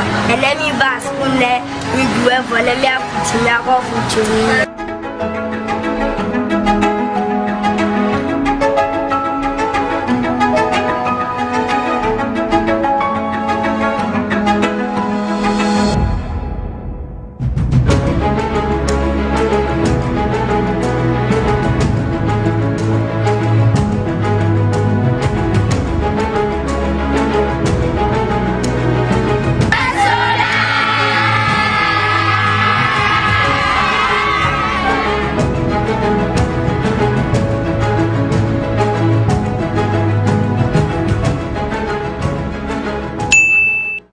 Mama kwa baba Gentleman Dental Clinic yedwumadi ya yedi ane se yebesiesie wosen na yabo wosen ho ban ama wonum enso ate anase wosen animonyam so afa na ntuma pa efi fixed one no anase yetafre no permanent one no eno susu yesi a untimi entu bi eno ene efe no PFM bridge anase PFM crown afi yesan eye cleaning services oba ye profession no mu na ye finish scaling and polishing se ebia enema bi ahyehyehye esen no mu se bi okasa etimi mapampan ene ade ebamu na no oba Gentleman Dental ye ni nyina bi ewo ho Gentleman Dental Clinic ye wo Koforidua Central Police Station enchen ho na wodru enkran so ye wo nungwa na Atomic Down dome kwa benya runabout no so ho na wodru takwade pipe ano traffic light na ewo pipe ano ho ye ne OGN bank na wo the same premises na Tachiman so ye wo magazine market kwan so ho anase opposite AY Ahmed na udru Kumasi Abrepo Junction total filling station wa traffic light na anihwe G runabout no u free total filling station na yaron sign na edi ho ye adwuma free eda joada kopem eda memela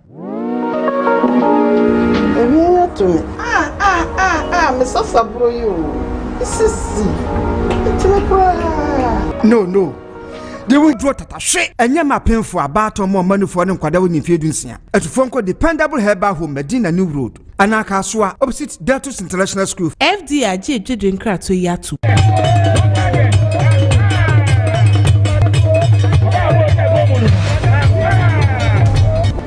na wochemu nyina wa breno e wo se ye ma wudumedi a wankasa wodi be kenya wo ho e wo fie ni senti ene di Onua show time with the nama magbon jumedi no e be somo no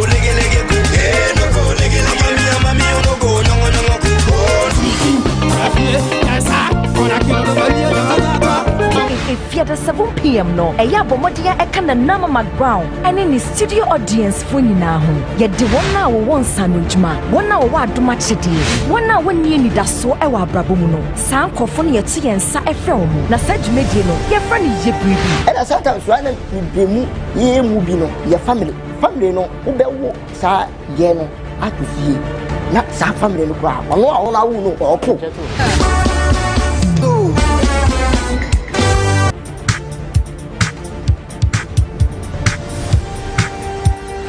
kwesi adan nso de yete yen safre anyomtofo ekukudam se ne be ya onba behu ye nyom yetimi de bi atwa ye nase ye ankasa enya anyomtofo nko awo nemom yete yen safre sini twafo so se ne be ya ye no mu ebedi nkomo ya bedwafo ebetena se wodwumedi nase de a ene na bebi ewu ye woni noi Uncle Fred kwesi nest eni mimi kai ni enhia efia de bia 7 p.m. ene kwesi de bia 6 p.m. ewo Onua TV so Onua show time yesi ye twi weni die ho go nana